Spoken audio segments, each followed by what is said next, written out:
Boa noite.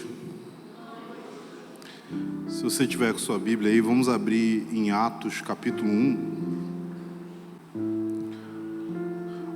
Ontem à noite eu falei um pouco sobre comunhão e missão.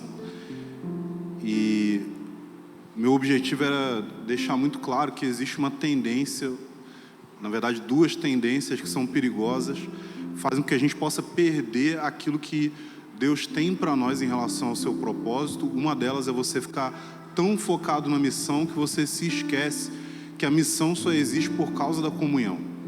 Então, quando a gente pensa a respeito de missão, seja missão no sentido de você proclamar o evangelho para alguém, de você edificar a igreja, de você servir o corpo de Cristo, a gente está falando de algo que existe tendo como objetivo restaurar pessoas à comunhão com Deus. Então, quando a gente fala de missão, para citar aqui John Piper vai dizer que missão só existe porque existem lugares onde não há adoração. Então, missão existe para estabelecer a adoração onde ela não está acontecendo. E isso pode ser numa outra cultura, do outro lado do oceano, mas isso também pode ser no vizinho nosso, pode ser até mesmo no nosso irmão, que ainda que seja alguém que foi alcançado por Cristo, ele não está naquele momento oferecendo adoração a Deus, porque ele precisa receber edificação da nossa parte.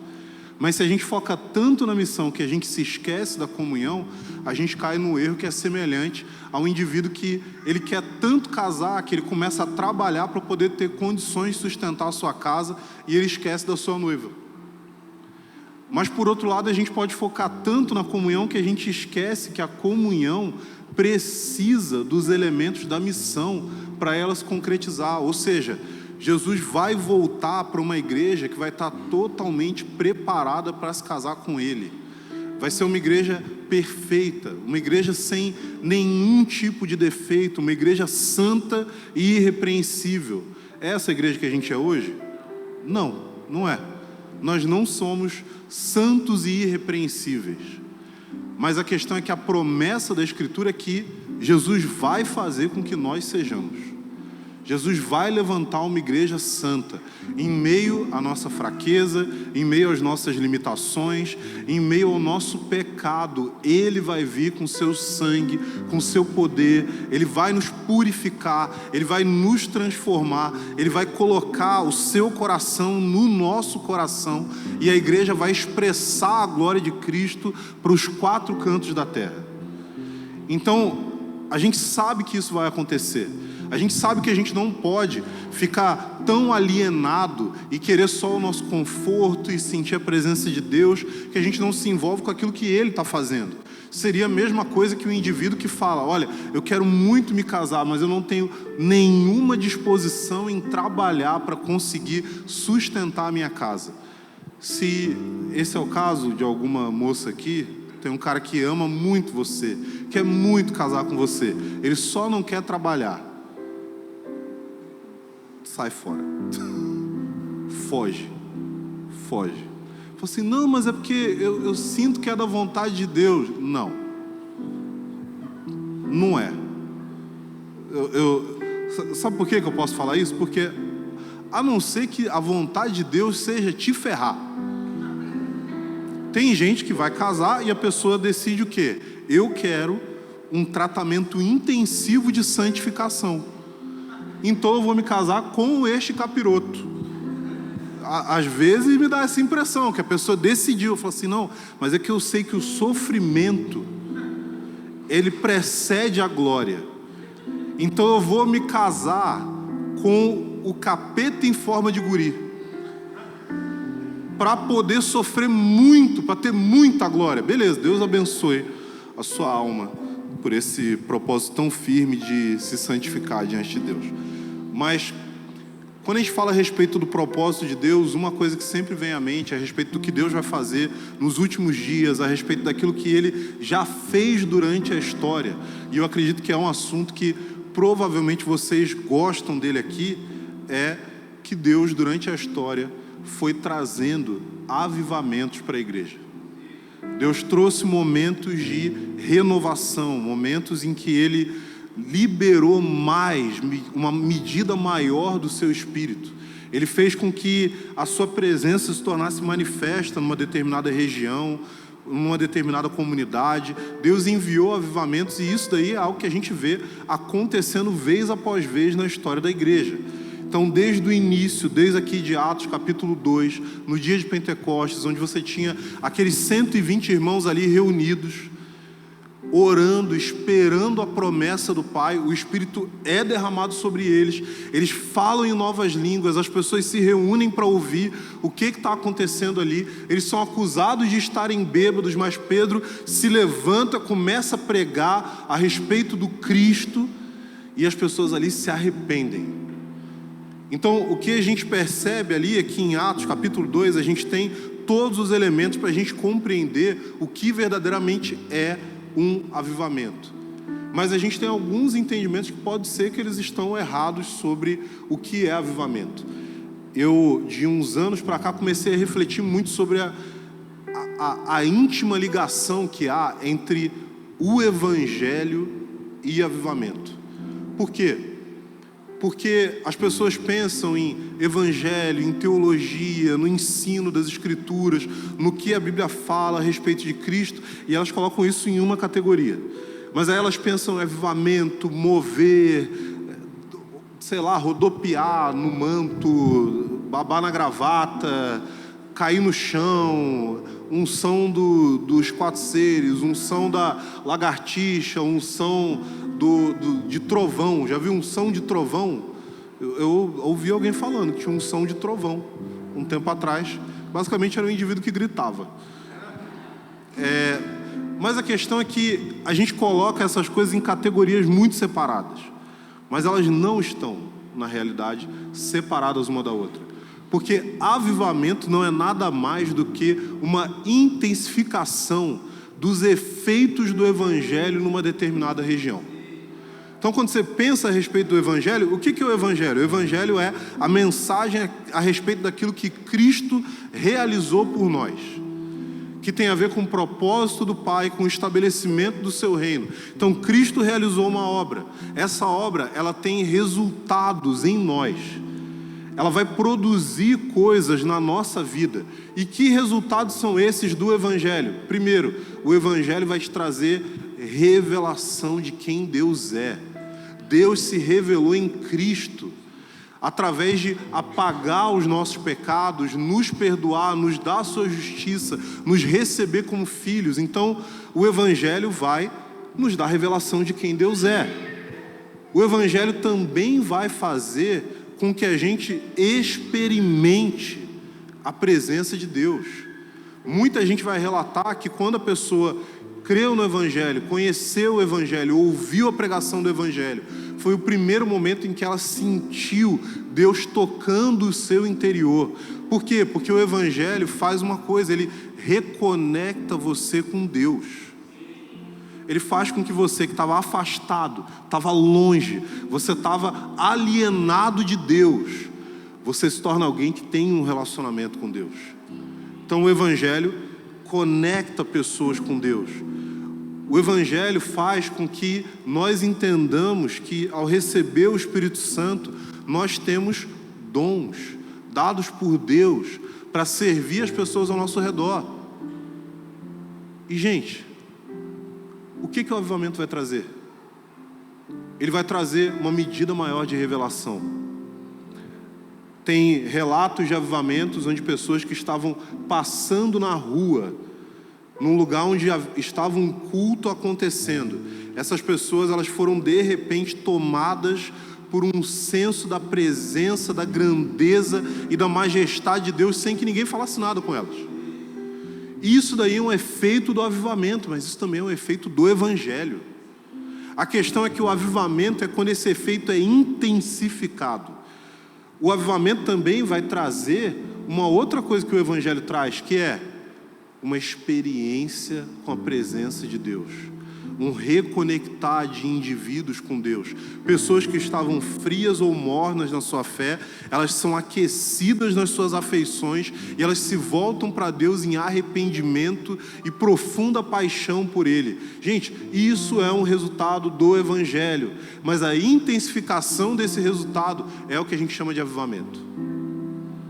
O avivamento, ele vai trazer para nós uma intensificação da operação dos dons do Espírito Santo, do poder do Espírito Santo. Por isso você vai ver pessoas sendo curadas, pessoas recebendo curas emocionais, pessoas recebendo palavras da parte de Deus, pessoas recebendo reconciliação nos seus relacionamentos, tendo o poder do Espírito Santo para perdoar, ou seja, o Evangelho intensificando os seus resultados.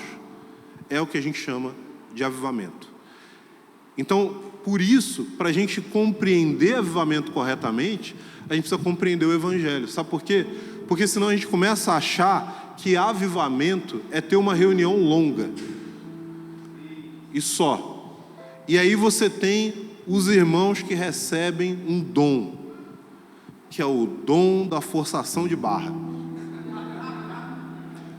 É um irmão que ele está assim, cara, eu vou insistir aqui e eu vou irritar todo mundo, porque as pessoas querem ir para casa, elas querem jantar, elas querem dormir para trabalhar no outro dia, mas eu estou aqui insistindo em continuar aqui, em fazer barulho, em ficar manivelando o povo de Deus. Por quê? Porque eu creio que se eu irritar elas o suficiente, talvez eu irrite Deus, e aí Deus fala assim, toma avivamento, seu chato.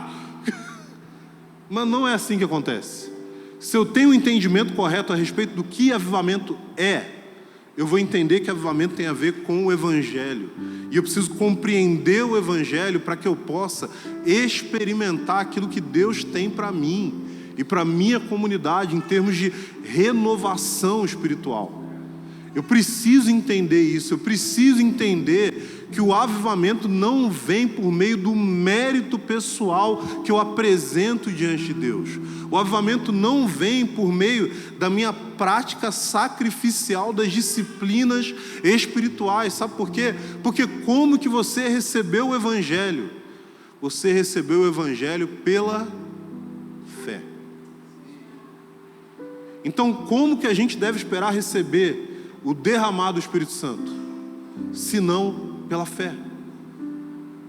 Não tem a ver com o seu esforço, não tem a ver com quantas horas você gastou orando, não tem a ver com você se matar de tentar praticar disciplinas e ser radical e ler livros sobre avivamento e ver que, não, porque no avivamento na Argentina alguém foi lá e bateu na mesa. Então o irmãozinho vira o irmão batedor de mesa. Toda reunião quer bater na mesa. Ele falou assim, vamos ver se é agora. Vamos ver se eu pego Não, agora não. Agora não. Vai! Não. Não foi dessa vez. Por quê? Porque não é uma fórmula. Não é uma fórmula. Não é um negócio que você... então eu vou pegar essa história aqui, eu vou imitar isso. Não, não é isso, gente. Mesmo quando você olha para avivamentos que são super marcantes na história, como o avivamento de Gales e o avivamento na Rua Azusa, que deu origem ao movimento pentecostal, que tem uma ligação muito forte um com o outro, porque, afinal de contas, o Evan Roberts, que foi o cara que liderou o avivamento lá em Gales, ele tinha correspondência com pessoas que estavam em Los Angeles na época do avivamento na Rua Azusa. Mas se você olhar como aconteceu o avivamento de Gales e como aconteceu o avivamento na Rua Azusa, eles foram coisas completamente diferentes. Evan Roberts não estava escrevendo cartas para o Frank Bartleman dizendo assim, olha, o avivamento aqui começou, eu fiz isso, isso e isso, está aqui, 5 passos para o avivamento. E aí o Frank Bartleman falou lá com os outros caras e falou, gente, se a gente seguir essa cartilha aqui, a gente tem avivamento garantido. Não. A questão é que as cartas de Evan Roberts, a correspondência da fome do coração de pessoas que estavam ali naquela época, junto com aquilo que Deus estava fazendo lá, e o testemunho disso aqueceu o coração deles, e junto com aquilo que o Espírito já estava fazendo, eles viram derramado o Espírito Santo. Então, gente, não é uma fórmula. Não é uma fórmula, porque tem a ver com fé. E fé tem a ver com confiar. É confiar em Deus. É confiar naquilo que Ele está fazendo. E a questão, gente, é que não tem como controlar o avivamento. Não tem como você determinar que Deus vai derramar o Espírito Santo numa medida maior. Não tem como você forçar Deus a fazer as coisas do seu jeito. O que tem como você fazer é olhar para a Escritura e entender, tá, o que está dizendo aqui que tem a ver com o que eu devo fazer e viver no meu dia a dia para cooperar com aquilo que Deus está fazendo. E por isso que eu quero falar com vocês sobre avivamento e discipulado. E eu sei, gente, eu conversei com os irmãos aqui, eu sei que tem gente que tem trauma de discipulado. Porque tem gente que acha que discipulado é o irmão que é discipulador, né? Inclusive um termo que não existe na Bíblia. Discipulador, né? Não tem isso na Bíblia. O termo correto para quem discipula outra pessoa na Bíblia é mestre. Então, a não ser que você esteja disposto a usar esse termo, né? Alguém vai falar para você, gente, só quem for muito velho vai entender a referência. Eu vou falar assim, quem é o mestre? Né? Ninguém conhece. Eu sou a pessoa mais idosa aqui desse lugar. Ninguém conhece Bruce Leroy? Vocês nunca viram? Pô, que isso? Depois você tem que pesquisar. Quem é o mestre? O cara que segurava a bala com tiro com os dentes. Né? Inclusive foi assim que o meu dente ficou desse jeito. O dele também.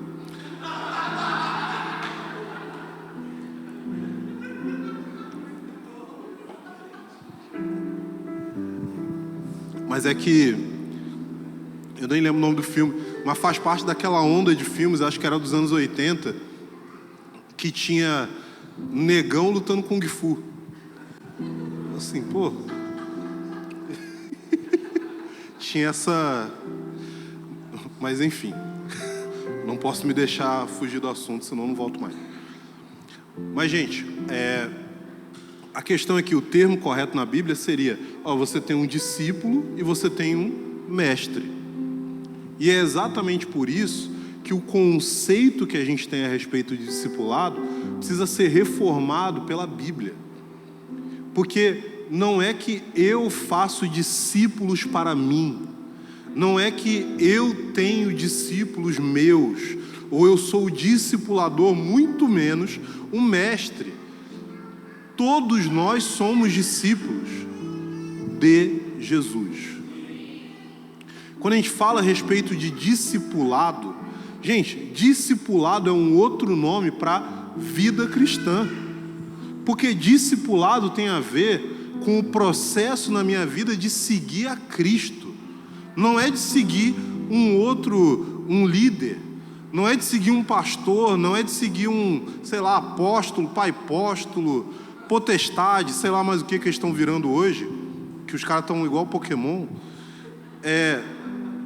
A questão é que discipulado tem a ver com o seguinte, tem a ver com o processo em que eu sigo Jesus, eu me submeto à autoridade dele e eu sou gradualmente transformado para me tornar mais parecido com ele.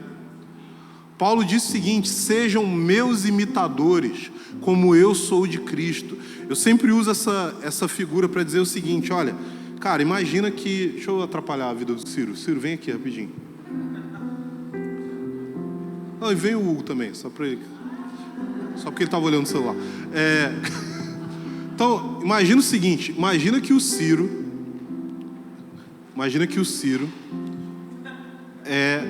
ele vai dizer para o Hugo, seja meu imitador, como eu sou de Cristo. Representa aí. Seja meu imitador. Aí, Jesus está ali. Aí o Ciro vai olhar para Jesus, né? Para ele imitar Jesus. Por que você está de lado para Jesus? Falta de reverência. E aí ele falou isso para o Hugo. Aí o Hugo está se posicionando aqui, ó. Ele vai olhar para o Ciro. O Hugo consegue ver Jesus? O Hugo não consegue ver nada. Ele não vai ver nada. Absolutamente nada. Como que ele vai imitar Jesus se ele não vê Jesus, ele só vê as costas do Ciro? Não tem como. Por isso, eu acredito que quando Paulo diz, sejam meus imitadores como eu sou de Cristo, o que ele estava querendo dizer não era para se posicionar atrás dele e segui-lo, mas ao lado dele. Então, ao se posicionar ao lado dele, o que pode acontecer? Pode ser que o Hugo está olhando para Jesus, mas de repente, ele vê algo que ele fala assim, cara, eu não sei como que eu vou seguir isso, como que eu vou imitar isso. E o que ele faz nessa hora? Ele olha para o lado. E ele tem alguém ao lado dele, para poder orientar ele, para poder dizer, ó, vamos assim, vamos desse jeito. Por quê? Porque é alguém que talvez, nesse contexto, a pessoa tem mais experiência, tem mais maturidade, e aí por isso ela pode transmitir isso para o outro. E é por isso que Paulo está dizendo isso para eles, olha, sejam meus imitadores como eu sou de Cristo. Então vejam a forma como eu vivo, enquanto vocês estão olhando para Jesus e seguindo Ele. Muito obrigado, gente. Uma salva de palmas aí. Então, não é uma questão de você se tornar alguém que está imitando outras pessoas, seguindo outras pessoas, tendo a sua vida controlada por outras pessoas. Por quê? Porque você tem um só mestre, e é Jesus. Não é o pastor da igreja local, não é o discipulador, não é o líder da igreja caseira, não, gente, o seu mestre, a pessoa quem é Senhor sobre a sua vida, é Cristo. E você, como um cristão, ou seja, um pequeno Cristo, é alguém que quer seguir Ele e se tornar parecido com Ele. Você quer viver uma vida que reflete a vida dele. E o discipulado, quando a gente fala a respeito dos relacionamentos na igreja, cara, ele é só um aspecto desse discipulado mais amplo, de seguir Jesus e se tornar parecido com Ele. Por quê? Porque, cara, se a gente está aqui adorando junto, e essa adoração é um momento em que a igreja está diante da presença de Deus, erguendo louvores a Deus, experimentando a presença dEle, você acha que isso daí está de alguma forma cooperando para você se tornar mais parecido com Jesus? Estar na presença dEle coletivamente, com o corpo dEle, isso pode cooperar para você se tornar mais parecido com Cristo? Claro que sim. Então quer dizer que a nossa adoração é discipulado. Quando você está ouvindo uma instrução, uma proclamação da palavra de Deus como essa, que está falando das Escrituras e mostrando para você algo que é importante você compreender, para que você entenda a Bíblia melhor, para que você entenda aquilo que você está lendo, que você está meditando, para que quando você for orar, você tenha um entendimento correto a respeito do que Deus está fazendo e do plano dele. Isso daí está de alguma forma cooperando para você se tornar mais parecido com Jesus? Sim. Então isso também é discipulado.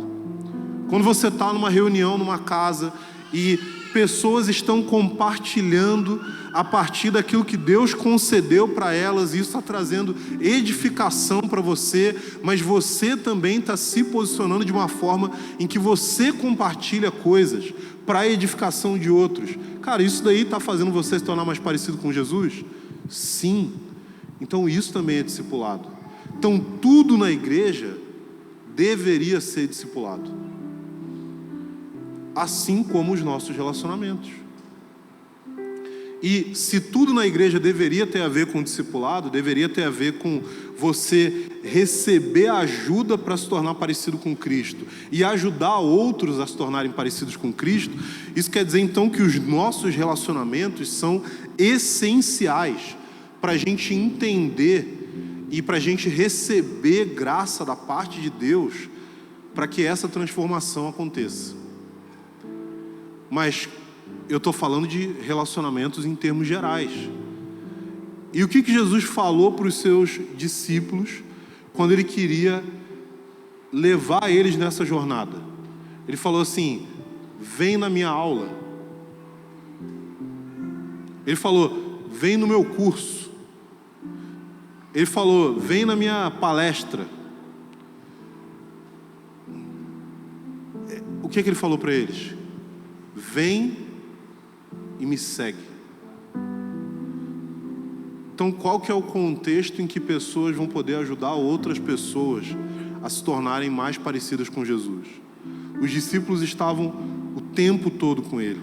Eles andavam de um lado para o outro juntos, eles faziam as suas refeições juntos, eles estavam ali, é óbvio, tinham discípulos de Jesus que não estavam andando com ele, mas que de alguma forma estavam tendo contato com ele periodicamente e passavam todo aquele tempo ali aos pés dele, ouvindo o seu ensino, prestando atenção na sua vida, vendo como ele relacionava com as pessoas ao seu redor. Então, gente, discipulado não é um programa, não é uma reunião, não é um curso, ainda que uma reunião, um programa ou um curso possam cooperar com isso.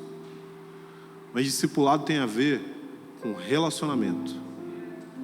E se todos nós somos discípulos de Jesus, todos nós temos a oportunidade de receber ajuda, receber auxílio de outros irmãos, para que a gente possa crescer na nossa vida com Cristo, mas a gente também tem a responsabilidade de auxiliar outros. A gente também tem a responsabilidade diante de Deus. Cara, eu já vi muita gente, eu sei que com certeza isso nunca aconteceu aqui. Nunca. Né? Com certeza você nunca nem viu, nem ouviu falar. Acho que não acontece no Brasil. Eu acho que eu ouvi alguma coisa disso acontecendo na Guatemala. Que é quando uma pessoa vê um irmão pecar, e aí ela vai lá e fala com o pastor. Por quê? Porque quem que tem a responsabilidade de, cara, cuidar desse irmão, repreender ele, apontar para ele que ele está errado, ajudar ele a entender qual é o caminho correto? É óbvio que é o pastor. Afinal de contas, ele não trabalha, ele é só pastor.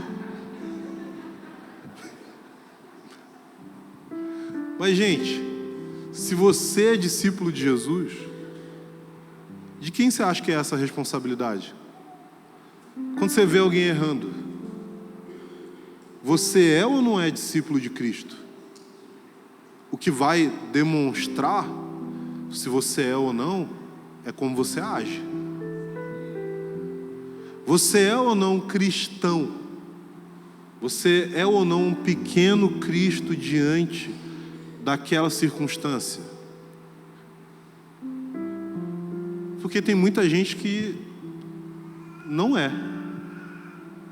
Ele é evangélico, mas ele não é discípulo de Jesus. Ele é frequentador de igreja. Ele é consumidor do evangelicalismo, mas ele não é discípulo. Porque um discípulo olha para uma situação dessa, vê alguém pecando e entende, olha, o que Jesus disse é que se eu ver o meu irmão pecar, eu vou até ele e eu repreendo ele. E se ele se arrepender, eu ganhei o meu irmão. Isso é o que um discípulo de Jesus faz. Mas alguém que não é discípulo de Jesus faz o quê? Terceiriza isso para o pastor, para o líder, para seja lá quem for. Porque ele não sente que tem responsabilidade sobre a vida do seu irmão. Mas se você é discípulo de Jesus, você tem responsabilidade. E se você é discípulo de Jesus e você ouve as palavras de Jesus de que se você vê o seu irmão pecar, você vai até ele, você vai também entender que Jesus é Senhor sobre a minha vida. E ele tem autoridade para dizer como eu devo agir. E eu vou obedecer às suas palavras.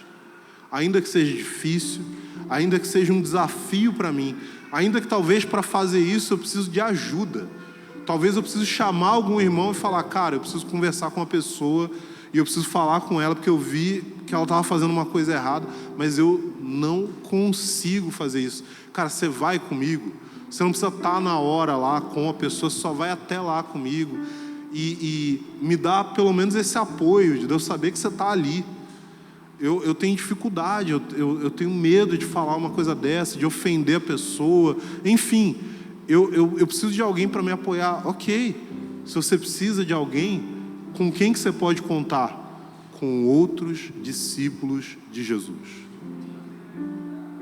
Com pessoas que não vão te julgar pelas suas fraquezas, pelas suas debilidades, pelas suas dificuldades, mas elas vão entender o seguinte: como eu sou um discípulo de Cristo também, eu tenho um compromisso de dar suporte aos meus irmãos. Quando a Bíblia fala suportai-vos uns aos outros, não é suportar porque a pessoa é insuportável, ok? Tem isso também. Mas o que está falando ali é no sentido de dar suporte, é de auxiliar, é de entender: olha, eu sei que você não consegue isso sozinho, mas você não está sozinho. Então, por que isso que eu estou falando aqui tem a ver com avivamento? Pelo seguinte, em Atos capítulo 1, diz pra gente ali, se eu não me engano no verso 23, que... Deixa eu ver se está certo aqui.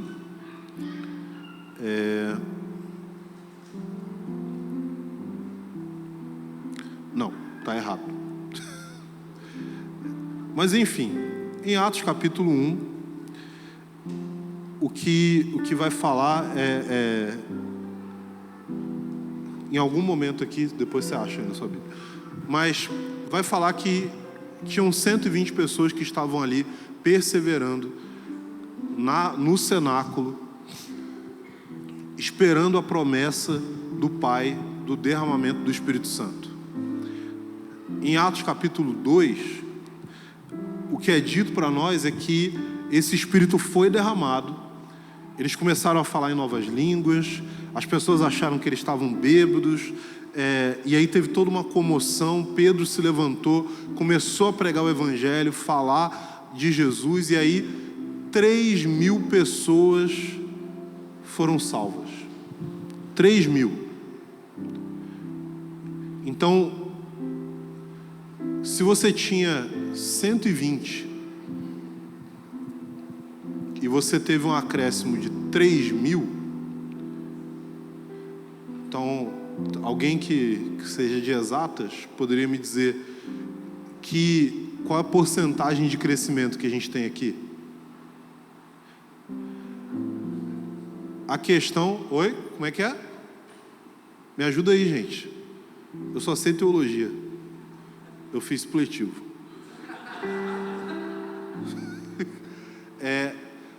Cara, isso aí vai dar uma média de umas 25 pessoas para cada indivíduo. Porque você tinha 120 discípulos. Esses 120 discípulos precisavam fazer o quê? Auxiliar esses 3.000 que se tornaram discípulos, mas que não têm experiência nenhuma, que não sabem o que fazer, que não sabem como viver da maneira como Cristo ordenou. E aqueles 120 são pessoas que andaram com Jesus, que acompanharam o ministério dele. Ali você tem os apóstolos, mas você tem vários outros. Você tem, inclusive, a própria Maria, a mãe de Jesus, e outras mulheres que acompanharam o ministério dele. E aí o que cada uma dessas pessoas precisa fazer? Ela precisa se responsabilizar de auxiliar outros a entender como caminhar nessa nova vida. E aí a pergunta que eu faço para você é: você quer avivamento? Porque avivamento implica nisso. Avivamento não é só reunião com mover. Avivamento, gente, é presença de Deus que traz intensificação dos resultados do Evangelho. E a intensificação dos resultados do Evangelho traz consigo trabalho. Querer avivamento não é só querer ficar babando na gravata. Até porque eu não vejo ninguém de gravata aqui. Avivamento não é só você ter experiências super legais com a presença de Deus. Não. Gente, avivamento implica em... Eu sempre lembro disso, por causa do derramamento que teve lá nos Estados Unidos, em Pensacola, porque os caras começaram a ter reuniões ininterruptas. E, gente, reuniões ininterruptas significa 24 horas de pessoas usando o banheiro. Alguém tem que limpar. Conversões em massa implica em um monte de gente que precisa ser discipulada, que precisa ser cuidada, que precisa ser instruída. Você sabe, você conhece a Bíblia o suficiente para instruir outra pessoa? Você é um cristão, um discípulo, alguém que está se preparando para um derramado do Espírito Santo, que vai acontecer para preparar a igreja nos últimos dias, e você está se preparando para isso através de se tornar uma pessoa que tem a capacidade de transmitir os fundamentos da fé para outros. Ou você é só um consumidor, ou você é só um frequentador de culto, ou você é só alguém que quer ter uma igreja boa, com um bom ministério infantil, com boa estrutura, com boa pregação, com boa música. Você é alguém que está aqui para ser discípulo de Jesus, ou você é alguém que está aqui para ser servido? Porque Jesus não veio para ser servido. Logo, os seus discípulos não vêm apenas para serem servidos, mas para entregar a sua vida, para se dedicar, para se gastar e se deixar ser gasto em prol do propósito de Deus na terra. Você quer avivamento? Você precisa se preparar, porque avivamento traz crescimento, e esse crescimento ele tem a ver com pessoas, e pessoa é igual a problema. Pessoa é igual a necessidades, demanda, trabalho.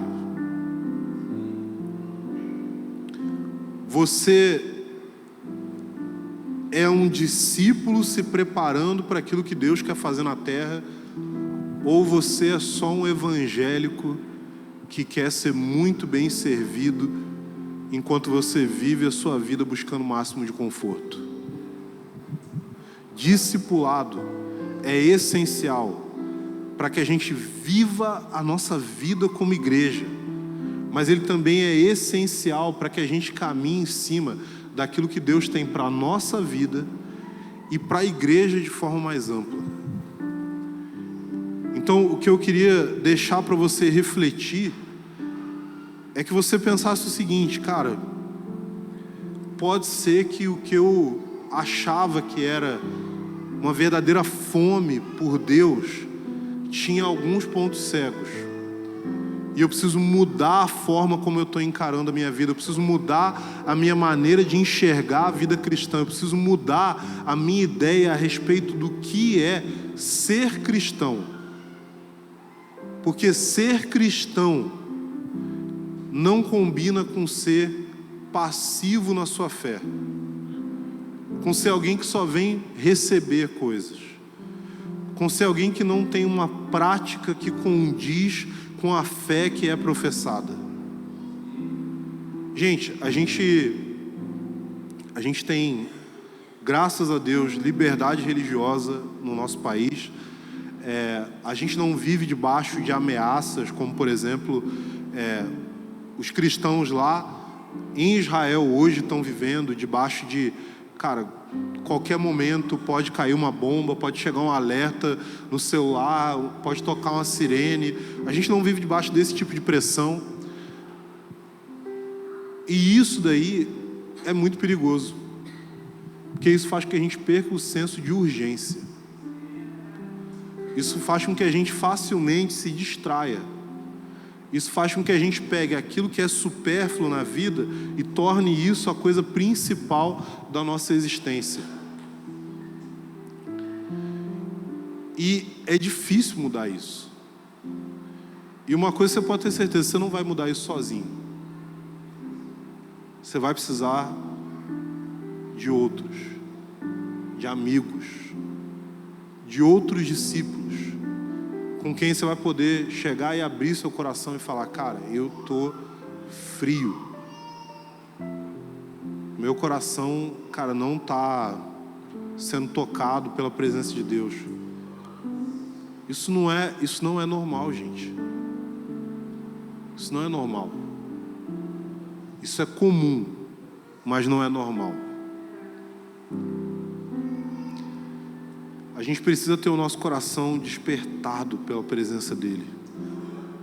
Mas esse despertamento não é um despertamento, cara, sem rumo, sem propósito, que é puramente empolgação. Não, ele é um despertamento que faz com que a gente faça com que a nossa vida se conforme aos propósitos divinos, com que a gente tome decisões que, ainda que vão trazer prejuízo para nós, a gente sabe que tem a ver com ser fiel aos princípios que Deus colocou. Então, avalie a sua vida. Pense em como você tem conduzido a sua fé. Mas não fique com isso só para você. Procure pessoas com quem você possa caminhar. Você pode procurar alguém mais maduro e falar: cara, eu preciso de alguém me ajudando nesse processo. Não é um discipulador para controlar a sua vida, escolher a cor da cueca que você vai usar. Porque tem essas maluquices aí, né? Fala assim: o discipulador, tava pensando em fazer... Que tava pensando em fazer alguma coisa, velho? Você é adulto, toma as decisões da sua vida. Gente, tem uma coisa que a gente ensina muito, que a gente fala assim: existe diferença entre mandamento, conselho e opinião. Mandamento é inegociável. Não existe isso de, vou ligar para a pessoa e falar assim: cara, estava pensando em adulterar? O que você acha? Estava pensando em roubar. O que você me diz? Você sente que é de Deus? Não importa. O mandamento da Bíblia é um pecado. Não tem como negociar isso daí. Agora, conselho é a parte mais complicada. Sabe por quê? O que é um conselho? Um conselho é alguém falando para você a partir do entendimento que essa pessoa tem e da experiência da caminhada dela, tendo como objetivo fazer com que você não caia em algum pecado ou em algum erro. E o que rola muito? As pessoas confundem conselho com opinião. Então vamos diferenciar bem esses dois. O conselho tem a ver com algo que você pode ou não fazer e que pode ou não levar você a pecar. Então eu posso falar com alguém e falar assim: cara, o cara tem um histórico de alcoolismo, ele tem um histórico super complicado de abuso de substâncias, e ele está na dúvida se ele vai em uma festa da família dele, onde vai ter muita bebida alcoólica, e ele está pensando assim: cara, será que eu deveria ir nessa festa? E alguém que está acompanhando aquele indivíduo pode falar para ele: cara, eu acho que você não deveria ir. Por quê? Porque é um ambiente perigoso para você. É um ambiente que você pode estar suscetível a cair num pecado. Agora, se essa pessoa vai nessa festa, depois de ser aconselhada a não ir, ela está pecando? Não. Porque foi um conselho. O conselho, gente, falar para a pessoa não cometer um pecado não é conselho, é mandamento. Falar para a pessoa não ir num determinado lugar, porque ali ela vai estar talvez se expondo à possibilidade de pecar, é um conselho. Se a pessoa foi e não pecou, eu tenho que ficar feliz. Tem líder que fica triste. Tem líder que, se a pessoa não faz o que ele aconselhou a fazer e não acontece nada de ruim, ele fica frustrado, fica com raiva, fala assim: tinha que ter caído, tinha que ter pecado. Assim, como assim, cara? Qual que é o seu alvo aqui com esse trabalho que você está fazendo? Não, a pessoa não seguiu o meu conselho, mas ela não pecou. Cara, ótimo. Porque o meu objetivo não é fazer a pessoa seguir meu conselho. Meu objetivo é que a pessoa não peque. Agora, pode acontecer da pessoa não seguir o meu conselho e pecar. Eu não tenho que ficar feliz com isso. Eu tenho que entender, falar assim, cara, olha, realmente, eu falei, a minha preocupação era que acontecesse isso e tal, mas se a pessoa se arrependeu, cara, você recebe ela de volta. E a paciência com aqueles que caem é muitas vezes o que vai guardar essa pessoa de cair novamente. Porque às vezes a dureza, o desejo assim de tripudiar em cima do erro alheio, porque tem a ver com o nosso orgulho de não ter sido obedecido, isso daí é um negócio nocivo. Mas, gente, conselho não é igual a mandamento. Conselho tem como objetivo fazer a pessoa não pecar, não cair em um erro, em algo que vai gerar mal e sofrimento para ela. Tem gente que fala assim, cara, olha, Deus falou comigo que é para eu casar com essa pessoa aqui. Aí você fala assim, cara, como que eu vou aconselhar algo contrário a Deus? É difícil, né? Assim, cara, ó, Deus falou que é para eu casar com fulano. Você olha para fulano. Fulano tem um cavanhaque pontudo, um rabo com uma pontinha de flecha, um tridente e 2 chifres. Mas Deus falou para a pessoa que é para casar com ele. Falei assim, cara, beleza. Deus está te colocando no programa de santificação intensiva e, cara, aí é com ele, né? De repente é isso mesmo que é para acontecer na sua vida. Você pode falar para a pessoa, olha, eu não acho que é uma boa ideia.